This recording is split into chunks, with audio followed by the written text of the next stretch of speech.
Welcome back, guys. This is Kimberly Graham, your co-host of the Affluent Marriage Podcast, and we're so excited to have you here for the continuation of our previous episode.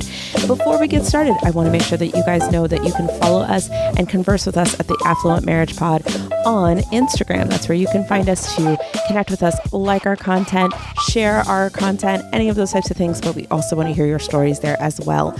So excited for the new stuff that you're going to learn from today's episode, and without further ado, let's get back to the show. Why do you keep scrolling up to the top?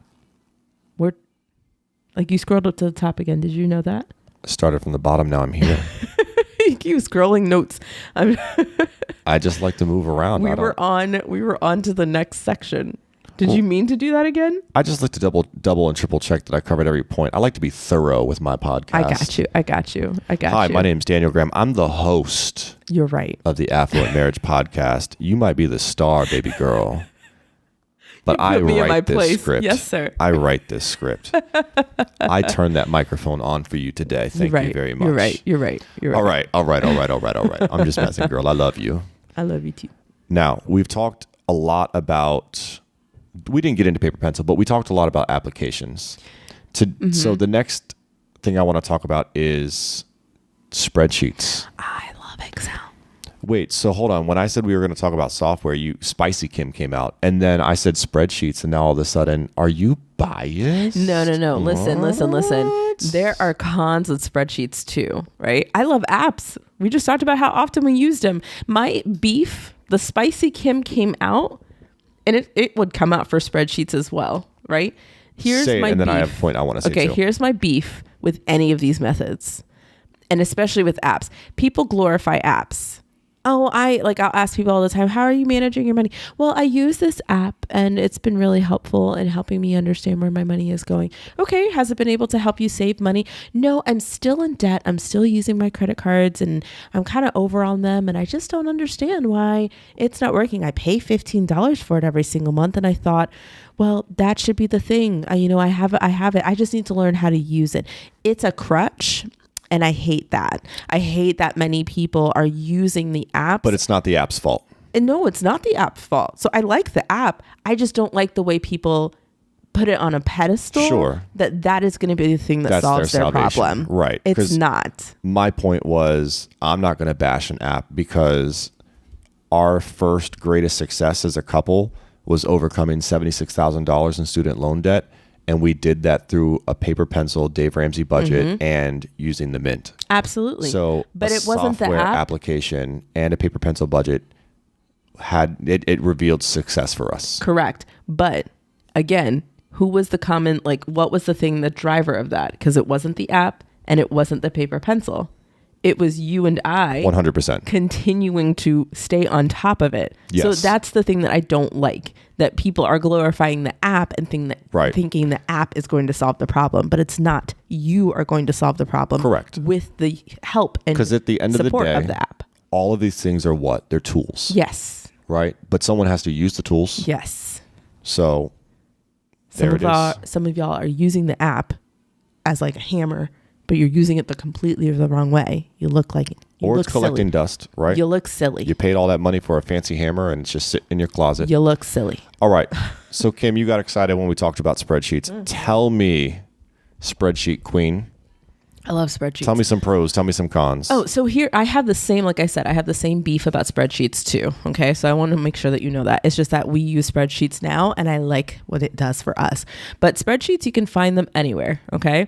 So some pros about them is that you can use Excel, you can use Google Sheets, you can use Notion. I feel like probably would do that. I mean, there's so many different computer, it's very highly accessible that you can find these things on your computer and create something that's going to help you manage your funds and know where your money is going. So you can find templates all over Google. If you looked on Google and said budgeting templates for home finances, for business finances, for whatever, you're going to find billions literally of options that you can purchase for a very low price or that you can, use as a template and recreate it as your own, which is really great because that means it's highly customizable. There are some simple, some are beyond, I love that you wrote beyond the human mind, but there are some that are very intense. they're a little intense, and they might need, or they might have more information than you need for what you're trying to accomplish. So you might not need to have a pie graph or a chart. Yeah, it might look cool, but you don't need that to solve whatever problem you're attempting to solve. So, and it really just depends on your goals. If you're simply trying to understand, like, where is my money going in my household? That is the thing I'm just trying to figure out. Then yeah, a spreadsheet might be helpful. You can get something super simple. But even if you're in a business, that was something that I really enjoyed, because there aren't a lot of apps out there that are specifically for business finances. QuickBooks is not that, okay? It's not a spreadsheet. It can go into Excel, but it is one of those things that is not designed for the normal human mind. It is for an accountant. It is for someone who is using that data to help you with taxes. I would not say that it is the most user-friendly thing out there. So if you're creating something for your business, there's not a lot of stuff out there that's going to help you manage your money in your business, which is why I create them myself. So that is something, it depends on your goals. You can find templates everywhere. It's very flexible and customizable, which is why I like them. But there are tons of cons as well. So I don't know if we wrote that down. I think we wrote some I cons. did. Okay. All right. I wrote cons, girl. But yeah. I write things. Listen, I think if people are listening to this, you probably heard me talk quite a bit about paper pencil, and you heard me talk about software. I'm a little out of my depth here with the Excel spreadsheets. It's funny because we've been using these since 2019. So for the past 4 years, we've been doing Excel spreadsheets, but you are like I've created them. the master No, would not call myself the master. of the Excel spreadsheets. Excuse me, ma'am, you took a whole course on Excel. I sure did. I asked someone to come and teach me about Microsoft Excel, and it was a whole 8-hour course. Right. You spent money on that, and you had a one-on-one. For 8 hours. Girl, I don't know. It was intense. Who in the world would subject themselves? This is like torture, punishment. But they were like, you know what's a good idea? I want to have one-on-one 8-hour session on Excel. It was intense. You're a weirdo. And I know, I'm such a weirdo. You know why I did it though? Because my clients. We all want to know. My who would do clients. that? Listen, okay, so my LuLaRoe clients that I was working with, my boutique clients, there was nothing out there for them to help them understand how to manage their funds. And anything that was out there was poorly made. It wasn't colorful. It wasn't cute. It wasn't user friendly. And I was like, nah, I need to create something that I can sell. I wanted to create something that I could put in a store and that I could sell to LuLaRoe retailers. And so I needed to learn some of the language of Excel so that I could create something that was really intense. I will tell you, after 8 hours of being in that meeting she was amazing what she taught. She is definitely passionate about what she does. But I'm not going to lie. I still have the Microsoft book, Excel book that she let me have. She sent that to me. Oh, it was phenomenal value. In preparing for this course that I was about to take. And I was like, my brain was fried. I will say that in the last 4 years using Excel, I've never felt like I've had a more custom tailored budget than we have now. Agreed. Right? Using paper pencil, using Dave Ramsey's budget, that was his budgeting sheet, his language, his vocabulary, his format, using the Mint. It's their program, their software, it's the way they designed it, the way they want it to look. But with Excel, we've custom made it to fit our lifestyle. So using our vocabulary, using our categories, using the things that we want. It just feels so tailored to us, and I love it.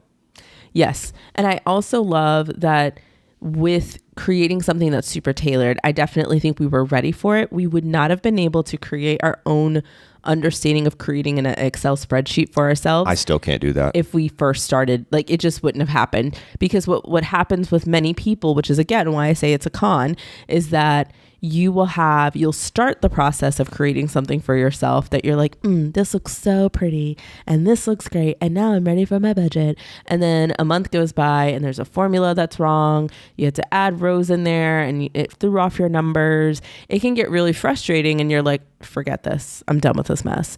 And all that work is out the window, or you don't even revisit it because it's not it's not automated, right? So you have to really pay attention to it. It's not like your phone is not going to ding when you're like, hey, have you checked your budget yet? Like, it is very manual. So you have to be ready to like look at the numbers.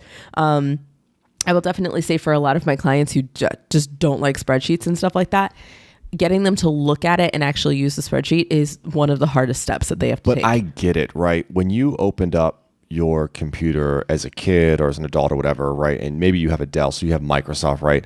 The programs that come with Microsoft, right? You have Microsoft Word, Paint, Microsoft Microsoft Word, Microsoft PowerPoint, Microsoft Excel. Is there another one that is in that grouping? Or are those the only three? I think that's it. Excel, okay. PowerPoint, and Word. My point is this. And growing up as a kid, as a teenager, as a young adult, as a whatever you are, you clicked on Word, right? You were very comfortable and confident in opening up in a Word document. You knew exactly what you were going to do with that.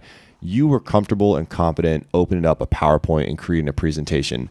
Nobody uses Excel. I mean, I agree. Nobody in their family, on their mama's side, on their dad, nobody is opening up Microsoft Excel. Unless you're an accountant. Only nerds open up Microsoft Excel. I still have not opened up Microsoft Excel on my computer. The only reason I use it is because you've created this beautiful tailored budget, Kim. It's a Google. You're a nerd. I am a nerd. You took an 8-hour course on Microsoft Excel. Such a nerd. What? I've never even spent more than 8 hours in my life on Excel. Do you think I'd enjoy being an accountant? No, I don't want to be an accountant. I really don't want to be. My point is, for your clients and for anyone else, there's a learning curve. Microsoft Excel is intimidating. It is intimidating. So I tried to make things as accessible and user-friendly as I possibly could. In fact, I will say that one of the things that I have started using is something called the 50-30-20 rule. So the 50-30-20 rule is not news to anybody. Any method... It's news to me. Tell it to me like I'm 5. Any method of like managing your money isn't new. It's been around forever. It's just repackaged and looks different. That's all it is. So a 50-30-20 rules, relatively simple. 50% goes to needs, 30% goes to wants, 20% goes to savings. Pretty simple. So you get a paycheck, it goes 50-30-20. And if you live off those percentages, you'll always be saving, you'll always have spending, and you'll always take care of your needs. Now here's the deal. If your expenses are exceeding the 30% or the 50%, I'm sorry, if they're exceeding that, then you have to switch up your percentages a little bit. And that's also a very good indication of whether your expenses are way too much or not enough or whatever. So that is kind of something that I was like, you know what? That is way more approachable for my clients than tracking every single expense. I still stand by it's a good tool to start with. So I'll start my clients off with itemizing everything, writing down every single expense. Very similar to that paper pencil thing. Why? Because I want you to see what you're spending in real time, because your behaviors will shift as you start seeing, oh my gosh, I've been to Dunkin' Donuts like 10 times in the past 2 weeks. I should slow down. I have a problem, right? You can't see that unless you actually see it on paper or in an Excel spreadsheet. So after that, I will approach them with the 50-30-20. Like, let's try this and make sure that our percentages are within this range. And a lot of them are able to have more success there. So you can use an Excel spreadsheet very approachable. You can make it in a very approachable way by looking at the 50-30-20 rule. For business owners, I love to use Profit First, which I was explaining this to you and you were like, what is that? Business owners, this is for you. If you're pretty an entrepreneur. much anything that's in this spreadsheet, category that we're talking about, I just need you to like explain it to me like I'm 5. Gotcha. Okay. So Profit First is this methodology from Mike Michalowicz. Read that book if you haven't read it, if you're an entrepreneur. He talks about how there are so many entrepreneurs in the world who are not paying themselves appropriately, to which I was like, yo, same. I thought I was the only person who saw this. And he talks about why we shouldn't just wait for income, expenses, and then whatever's left over, but that we need to switch the thought process of income, profit first, and then leave the rest for expenses. So that way you're always paying yourself. You're always making sure you're saving in your business. And I was like, yes, 100%. I want that. I want it all. So he has like this allocation of what you should do for your percentages. Look it up on Google. I could talk more about it if you're listening and you're like, Kim, go deeper into topics about this. We could do that at another Grant Fam episode.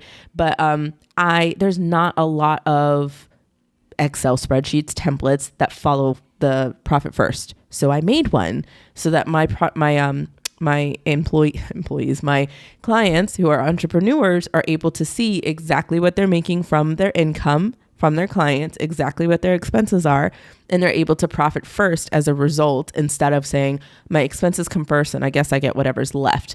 And that's also what I use for my business. And so there wasn't anything like that out there. So I had to custom make it for myself. So anyway. But someone listening is going to say, yeah, but you took an 8-hour course to be able to create that. So if you're not willing to put in the time, yes, then you might need to hire somebody who's put in the time to make that for you. Thank you for that plug, babe. Hey, that's what I do. So look. Anyway. So the cons are Microsoft Excel, super intimidating for a lot of people. I would even argue that it was intimidating for me, right? Okay. Until I met you. So you got to build it on your own. You got to be proficient with it, right? You talked about like sometimes the algorithms are off, so you got to fix the bugs. You know, it takes time to upkeep. It's not going to automatically sync to your account just like the software would.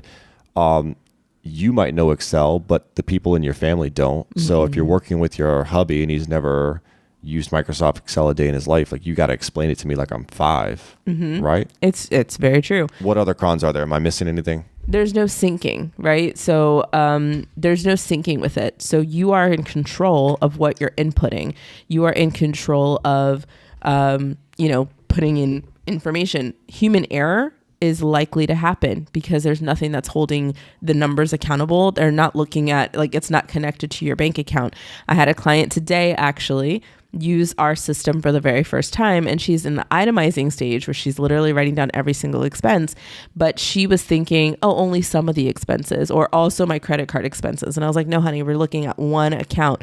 And so that's human error. So in her mind, she's thinking that she is in the negative over $2,000. And then once we got rid of the credit card things and realized that she actually had a lot of income from other places than her normal like 9-to-5 income. She had stuff from her business and Venmo, someone paid her back for something. She actually had a surplus of over $1,800. So human error can make a lot of shifts and changes. And if you don't know what you're looking at, you can be thinking that you're in the hole and you're not really, or thinking that you made a lot more money and you didn't. So you need to understand what you're looking at, which is why it might be helpful to have like a guide. So I would not suggest a spreadsheet unless you have already understand exactly what you're looking for and what you need. That would be my If you're thing. adept or willing to learn or have someone who's willing to teach. Yes. Then get a spreadsheet. But for sure, I mean, you heard it in your voice when we said spreadsheets. Like, it is your favorite. It is, because I like the customization of it. I like manipulating my numbers and finding out what makes sense and like running different like analysis of like, okay, what if I did this? Then this is what it would look like. And what if I like that because I really like looking at my money in that way. Not everybody does, right? If you just want the surface, like, yo, tell me what I spent, tell me what I made, tell me what's left, then you don't need a spreadsheet for that. Just then get an app, but use it. Actually use it. But again, you got to figure out what works best for you. And I would argue if you have not tried something, then give it a look and see what it's like on the other side. If you're just intimidated by Microsoft Excel or Google Sheets or whatever other, spreadsheet program is out there, if you're just intimidated by it and you're not giving it a shot, you might be missing out on the grass being greener on the other side. Right. And you can make it any color that you want, and pink grass. You can doesn't make it matter. Purple. Or maybe there's no grass. Maybe it's all just dead over there, and you'd rather just have software or a pen and pacer. Pen and pacer. The fitness pacer test is Did you ever do the pacer test growing up? No. Interesting. That was after my time. Wow. Speaking of pen and paper, let's talk about some of the pros and cons of pen and paper. Good old pen and paper. We were actually talking about that in congruence, in parallel with the spreadsheet, because in some ways the paper pencil has a lot of similarities to the Excel, with the difference of the technology aspect to it, right? Formulas, all that jazz. But with paper pencil, that can be difficult because although you're able to write it down in real time, right? You might be able to be home and like write things down. You're going to lose that piece of paper, or someone else is not going to be able to read your handwriting, or you're not going to read your handwriting, or you might start off. I would always do this. I would start off with like this is how I'm going to write it down. And I would create my little columns. And then 2 days later, I'd be like, oh, you know what? I should have made another column. And then I'll make another one. And then I'll make another one. And all of a sudden I'm like, oh, I have to start over again. So there's the same type of like a human error part to paper and pencil that you're going to get with spreadsheets, where you might get too far gone and then all of a sudden you get super frustrated that you're like, forget it, never mind. There's a lot of human error with calculations and keeping up with stuff like that. So paper pencil can have a lot of cons. Now, are there any pros? Yes. Or you might have more cons. No, I get what you're saying. Like in the most simplistic form, right? Paper pencil is the hard copy. Microsoft Excel is the electronic copy. Like in a lot of ways, they're similar. Mm-hmm. But one is physical, one is electronic or digital. The nice thing about something not being digital or not being electronic is it's always there. Mm-hmm. It's offline. So when your power goes out or when your internet goes out, when you don't have access to a computer or a tablet, right, your paper budget is always there. Mm-hmm. Like your spouse. Like your spouse.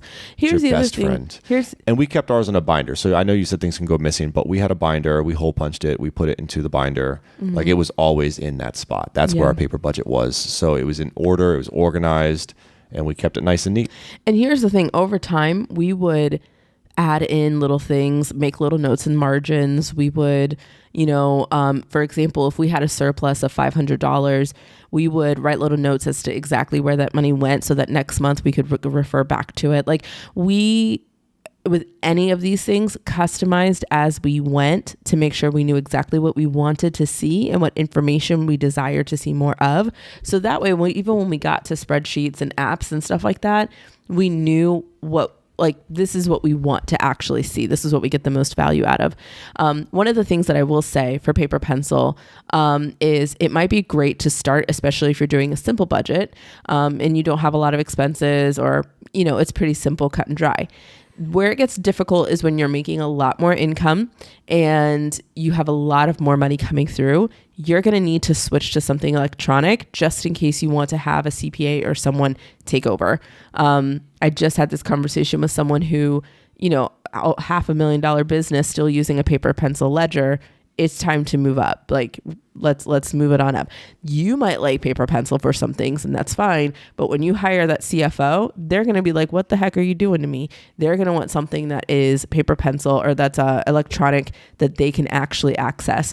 And want it to be a historical document that should something happen to your house or you spill your coffee, you're not saying, oh no, all of my work is gone. So you want to have something that you can back up. So be thinking about what's at stake for what you have going on. If you have a huge estate, if you are making a lot of money, you might really want to be thinking about what can I do that's actually going to be like a document that's a living document for the future. You want to talk about ultimate customization though. I bet you if we did a paper pencil budget, that thing would be so fire right now. Like think about what we would, think about what that binder would look like. I'm talking about you would decorate that binder to be so beautiful. Like some people love crafting. They love scrapbooking. So they might make that binder like their passion project where they just make it look. So they're just excited to touch that binder because it's their scrapbook. You know what I mean? Like it has their memories in it of all their budgets.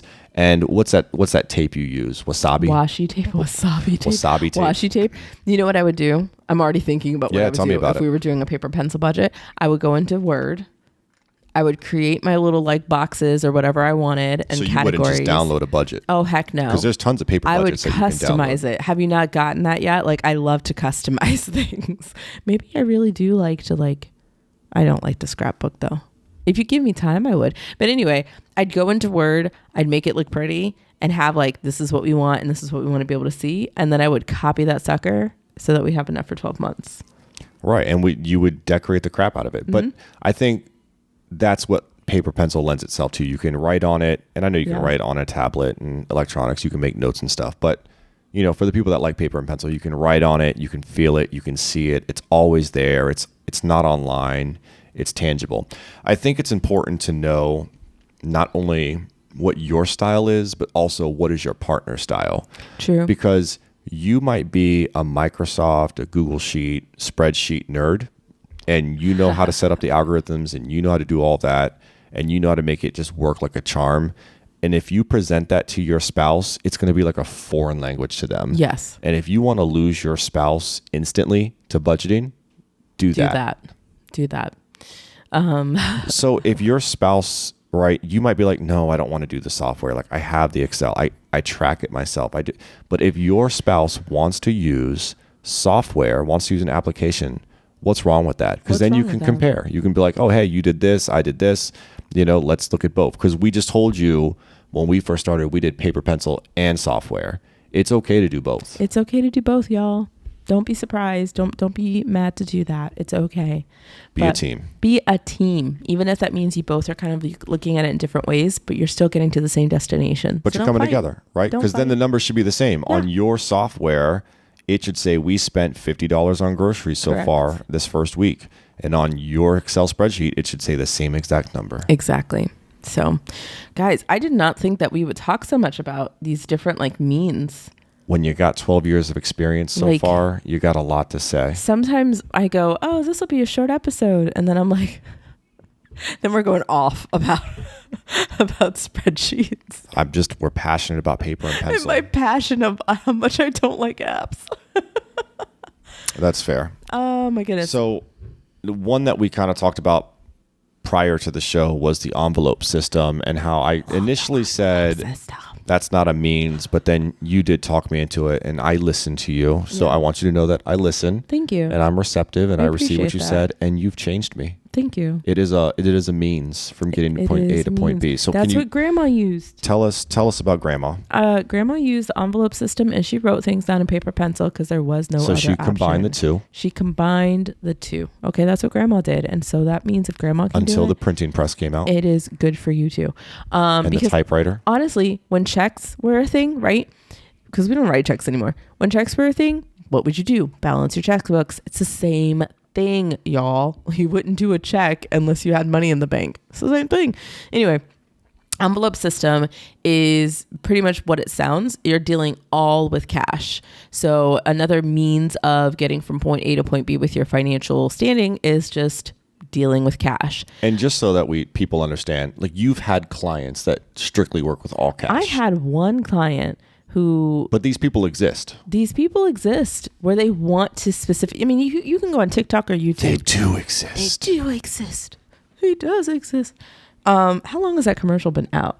For I don't know. Years, like since the 90s. Anyway, so if you go on TikTok or YouTube or whatever and you look at cash envelope stuffing, it is a real thing. People save using cash and they have they have a routine. They have a plan. They have, the stuff that they're doing to create this binder of cash is absolutely amazing. And full on kudos to them. But anyway, so the envelope system is the use of cash. It is visible and tangible. You're putting in envelopes that have specific jobs. So the pros on this is that it's visual and tangible. So like I said, for those of you who are tangible learners, maybe you learned best when you were able to touch, when you were able to move things around.